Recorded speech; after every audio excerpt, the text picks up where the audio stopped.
আমি একজন বিধবা নারী।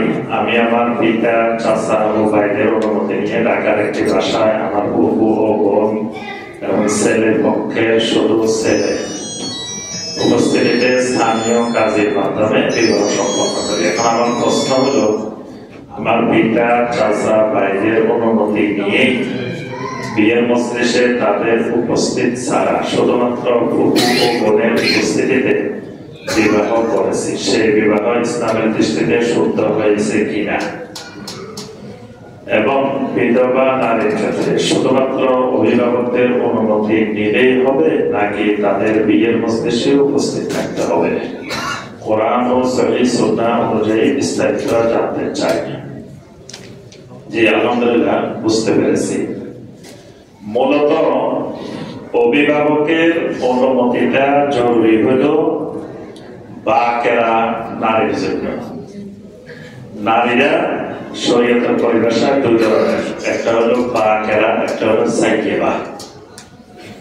বাকেরা মানে যার এখনো একবারও বিবাহ হয় নাই, এরকম মেয়েদেরকে বলা হয় বাকেরা। আর যাদের একবার বিয়ে হয়েছে, স্বামী মারা গেছে অথবা স্বামীর সাথে তালাক হয়েছে, এরকম নারীকে বলা হয় সাইয়েবা। তো অভিভাবকের অনুমতিটা জরুরি হলো বাকেরা নারীর ক্ষেত্রে। সাইয়েবা নারীর ক্ষেত্রে তিনি নিজেই সিদ্ধান্ত নিতে পারবেন, মানে অভিভাবকের অনুমতি ছাড়াই তার বিবাহ বিশুদ্ধ হবে। যার স্বামী মারা গেছে, একবার বিয়ে হয়েছে অথবা তালাকপ্রাপ্ত হয়েছে, এই নারী তিনি নিজের সিদ্ধান্তে নিজে বিয়ে করতে পারবেন, অভিভাবক অনুমতি না দিলেও হবে। অভিভাবকের অনুমতিটা শুধু কার ক্ষেত্রে? বাকেরা। তা আপনি যেহেতু বিধবা নারী প্রথমে বলছেন, সুতরাং অনুমতি না দিলেও আপনার বিবাহ বৈধ হইত। এরা তো আলহামদুলিল্লাহ বলছে তো অনুমতি আছে। আর বাকেরা নারীর ক্ষেত্রে যদি অনুমতি থাকে, উপস্থিত না থাকলেও কোনো অসুবিধা নেই। শর্তটা হলো ওলির অনুমতি।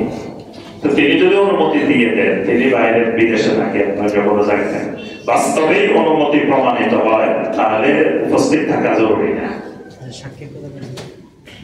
সাক্ষী তো থাকবেই। সাক্ষী ছিল তো, ওখানে বলছে যে সাক্ষী ছিল, ছেলে পক্ষের ছেলে ছিল, আর হইল যে ফুফু বোন ছিল। তো সাক্ষী হয়তো উনি এখানে উল্লেখ করেন নাই, সাক্ষী থাকতে হবে, সাক্ষী দুই পক্ষের থাকতে হবে কমপক্ষে। না, শুধু মহিলা যথেষ্ট না, মহিলা দুইজনের মিলে একজন সাক্ষী হবে, আর একজন পুরুষ থাকতে হবে। সেই পুরুষটা ছেলের পক্ষে থাকলেও হবে, ওনার পক্ষে থাকলেও হবে, যে কোনো পক্ষের একজন থাকলে, পুরুষ একজন, মহিলা দুইজন, তাহলে অসুবিধা।